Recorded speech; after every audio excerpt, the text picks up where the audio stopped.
I think we can all agree that the golden age of horror movies is long behind us, and the stuff that Hollywood produces today usually can't compare in the slightest. So what is a movie studio to do? I know, remakes. When it comes to the realm of horror movies, the word remake is almost as universally hated as the word CGI. Why on earth would someone want to remake a classic? They know it'll never be as good as the original, so the whole endeavor seems like a colossal waste of time and money. Even with all that being said, I think we should acknowledge that not all horror remakes are terrible. For example, there are some good ones like that remake of The Thing, to contrast some bad ones like that remake of The Thing. But I don't want to dwell on negativity. I want to talk about horror remakes that are actually good. There may not be many, but there are a few hidden gems out there that deserve their time in the spotlight. I think this goes without saying, but just in case it doesn't, spoiler alert. Friday the 13th, 2009. I still remember when this movie first came out, and how much hate it got for simply being a remake. The poor reviews and fan backlash was so bad, it actually convinced me not to go see it. But I finally watched it last Halloween, and it was a surprisingly decent slasher movie. Is it the best Friday the 13th movie? Not even close. But I do have to think that it is better than some of the other entries in the series. Jason in this movie is a total badass. He's fast, he's deadly, he's ruthless, he's everything you want in a psychotic killer. Not to mention, he just looks so fucking cool in this movie. Yeah, sure, some of the human characters are pretty lame and stupid in this movie, but to be fair, that can be said about pretty much every Friday the 13th movie. In fact, it's a pretty standard thing for slasher movies in general. If I had to give this movie a big criticism, I would have to say the whole tunnels underneath Camp Crystal Lake campground is pretty dumb. I think it would have been better if Jason was just some hardcore psychotic survivalist who just understood the lay of the land in this movie. Having to put him underground in these tunnels just seemed really unnecessary, and I don't quite understand how someone like this could have possibly done that. Also, just to defend this movie a little bit, I remember when this movie first came out, so many people were complaining about how god-awful the ending was.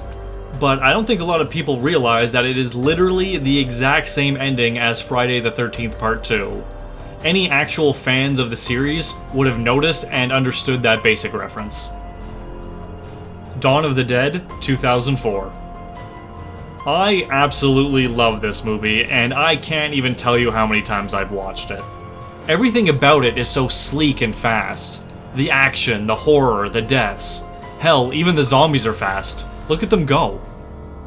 For some reason, the running zombies in this is the biggest complaint I've heard against it. I guess running zombies were perfectly fine in 28 Days Later, but running zombies in the Dawn of the Dead remake? No, totally unacceptable to zombie fans. But the zombies aren't the only highlight of this movie. I surprisingly like a lot of the human characters. My personal favorites are Ving Rhames as the police officer, because Ving Rhames is awesome in anything that he's in. CJ, the lead security guard, he's just such a bag of shit, he makes me smile with his asshole nature every time he's on screen. And finally, Andy, the gun shop owner, is really cool too. He only has like one line and you barely see him in the movie, but he just looks like a cool dude with a lot of guns, so you gotta appreciate that. Oh, not to forget, both Ken Foree and Tom Savini make cameos in this movie. They're very brief and they don't have a lot of lines or screen time, but it's just enough for fans of the original Dawn of the Dead to take notice and say, hey, it's pretty awesome to see these guys in here. I do have to say that I really enjoy the practical effects in this movie. The CGI is kept to a bare minimum, and the zombies don't look like they're members of the Blue Man Group the way they did in the original. Also, the ending is intense.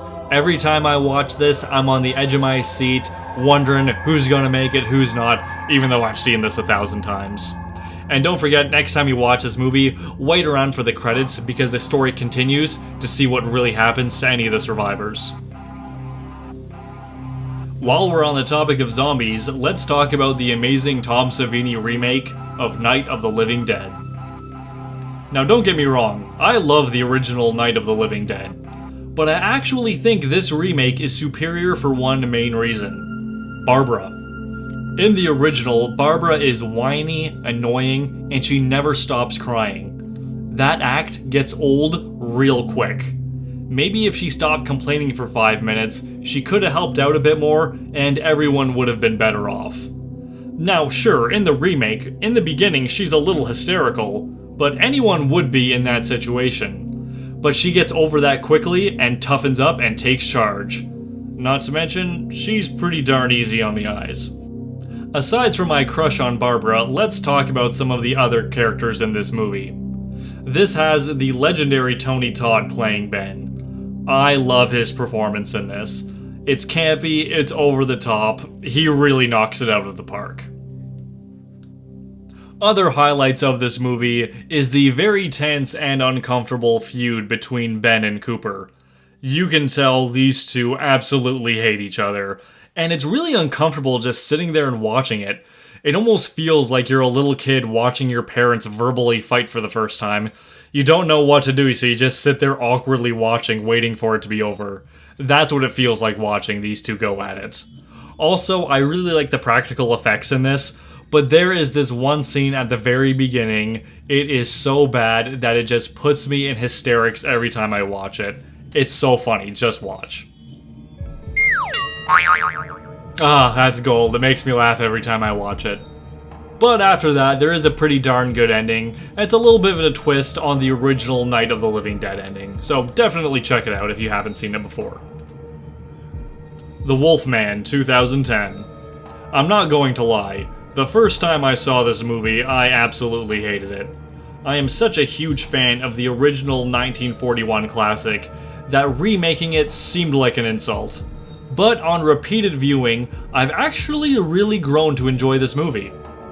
One thing I really respect about this movie is that it came out in the prime time of PG-13 rated horror remakes. But these guys said fuck that and went straight for the R.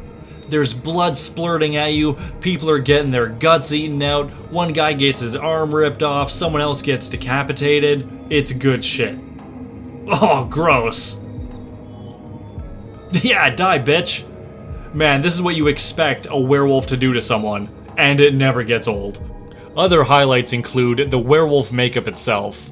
It was done by Rick Baker, so you know it was going to be good, and that guy just respects the hell out of the old classics. So what he did was took the original look of the Wolfman and just updated it for a more modern audience. And it is damn scary. I think it looks so good. He's intimidating, he's huge, he's dangerous, he's scary. That is what a werewolf should look like. Another thing that needs to be brought up is the haunting atmosphere this movie has. It's so dark and foggy, especially the outside scenes. It just sends chills up my spine. It makes me feel like in the real life whenever I go for a nice long walk on an October night that I'm actually being stalked by a werewolf. Ugh, sends shivers up my spines every time I think about it. Oh, and let's not forget that Anthony Hopkins is in this movie, and he really hams it up, and that's pretty damn great. Now, I'll admit, this isn't a perfect movie. Benicio del Toro in this is pretty flat and boring, and unsympathetic. Like, this guy is supposed to be cursed, we're supposed to feel bad about him, we want to see him get better so we can have a normal life. But the acting is just so lazy, you just don't really care. It just kind of feels like he didn't even want to be there while making this movie. Also, I have to mention that a lot of the CGI has not aged well at all. Especially when it comes to the werewolf transformation scenes. They should know that everyone who watches a werewolf movie wants to see practical effects, especially when it comes to the transformation scene. So when you see these movies in full light, you can see how bad the CGI looks. A practical effect would have been way better if done correctly. Now overall, this movie is exciting, it's fun, and while you're watching it, you can get a good few laughs and a good few scares out of it, too. Unfortunately, it did really poorly at the box office, so the cliffhanger ending never led to any sequels.